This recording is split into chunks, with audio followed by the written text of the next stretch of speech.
Welcome back to the Communication Mastery podcast with me, Mark Burlinson. In this season in 2026, we're going to spend some time looking back and replaying some of the episodes that some of you have asked about in your comments. And in between those, I'm going to be back with little snippets each week of helpful information that you can put into practice in your business, in your life, to help you grow your communication mastery. This week, I want to talk with you just for a little while about different ways that your team can grow their communication mastery. In other words, what are some steps you can take beyond simply listening to this podcast? Where can you go from here to apply some of this stuff to begin to deepen your team's communication mastery? Some of the things that I can offer as part of that process would be communication assessments, as well as facilitated workshops for your team to be able to understand communication more fully. And then I love to follow up those workshops with coaching for either for individuals or for specific small groups within your team. In fact, I had somebody the other day just said to me that what you do, Mark, is a hybrid of training and coaching and organizational development. And that I think really does sum up what I bring to any business when I come to help them grow their communication mastery. Because there's a great deal you can learn just from listening to some of these weekly episodes, but at the same time, until you begin to apply it on the ground in your own setting, you don't gain the full benefit. You may have been growing your understanding, but the rest of your business, the rest of your team, the rest of your organization really needs to be able to grasp some of this more fully in order for you to see the benefits that they can bring. So here are some different ways that your team can grow communication mastery. Of course, listen to this podcast. That goes without saying.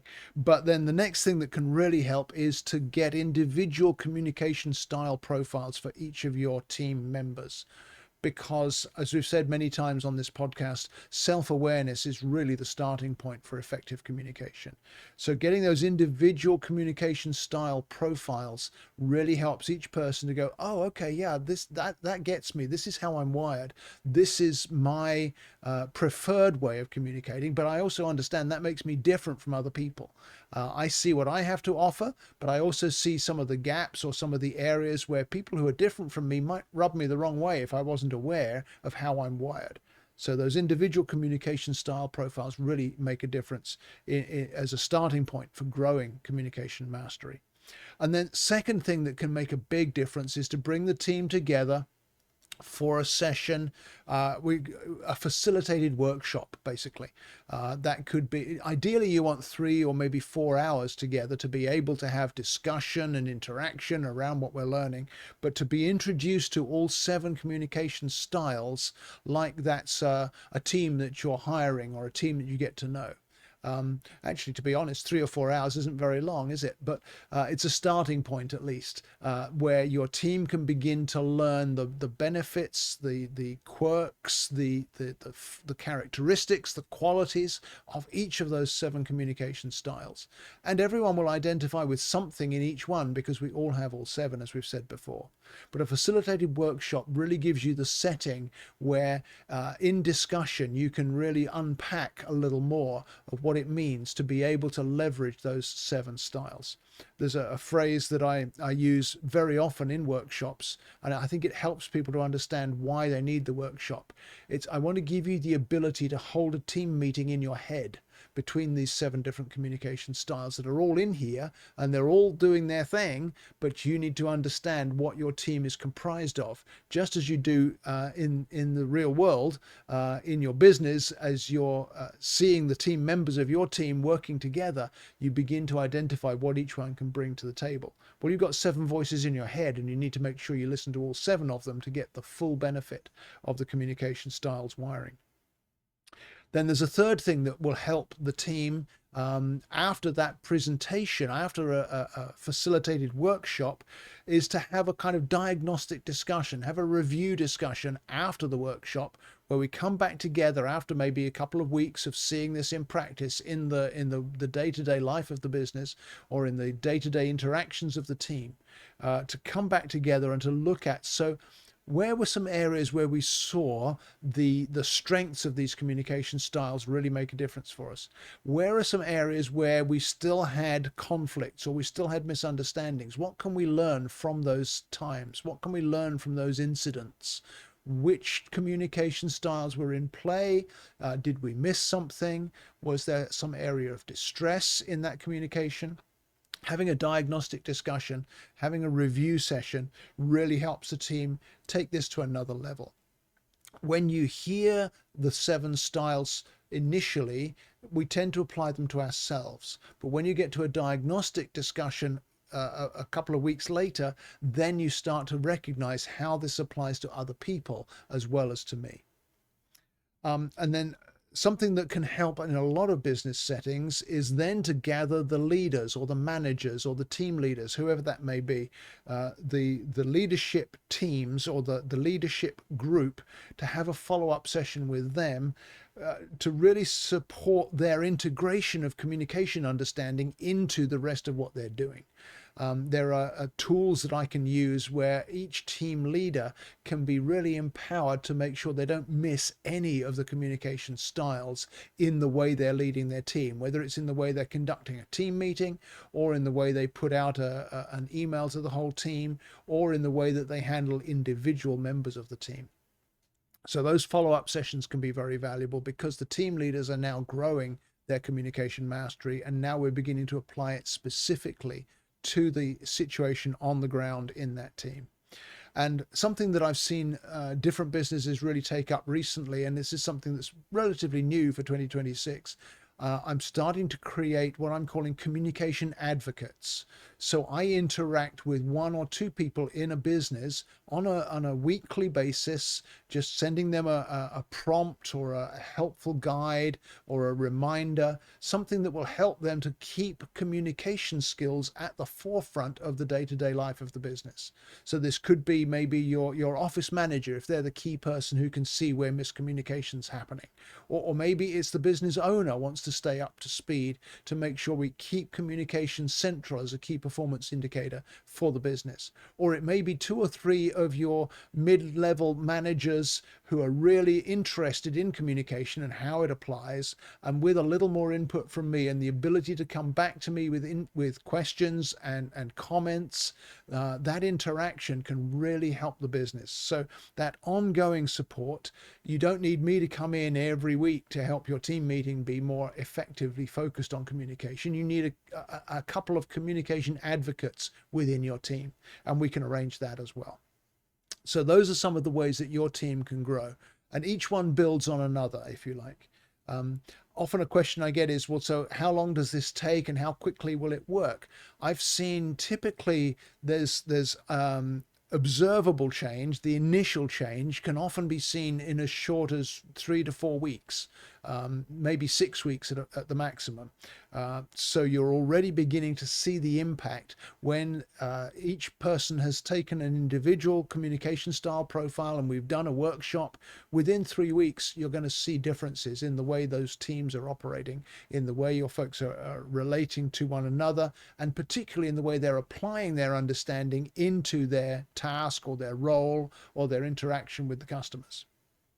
And the things that change would be understanding of a customer's needs so that you can make a connection more quickly.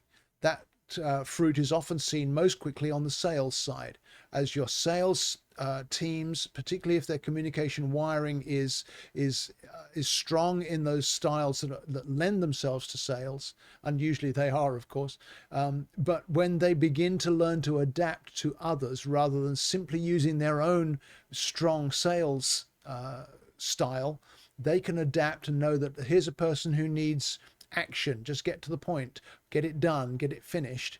Or here's somebody who needs much more explanation because they're much more thoughtful. Or here's somebody who needs to be related to on an emotive level. They need to understand that we care about their problem, or we need to be enthusiastic about the potential of the solution we're offering them, those kinds of things. The changes that come from understanding communication will be reduced tension within your business, as well as clearer collaboration. Improved collaboration is one of the things that increases the profitability, increases the productivity, increases the impact of whatever it is you're doing, whether you're a non-profit serving a particular segment of the community, or whether you're a business that's producing manufactured items. Collaboration is always the key to being fruitful and successful and profitable. And then another thing that I've seen is that there's less turnover as the team leaders, as the managers within the business begin to understand more of the insights of the communication IQ system. Then there's fewer frustrated team members. There's a greater productivity because there's less miscommunication. The profitability goes up because you're not constantly retraining or training new people because of employee turnover. People don't leave companies well, they leave for all sorts of reasons, I suppose, but the primary reason I see is because they don't feel they fit and they don't feel understood. And so if you can understand somebody and show them where they fit, that's going to reduce your turnover dramatically. And that'll save you all of those costs of hiring and retraining and bringing in new people. Just the same as it's a benefit to your business if you can retain existing customers by understanding them better rather than constantly looking for new customers. So that kind of lack of frustration, greater productivity, greater profitability is another change that we see.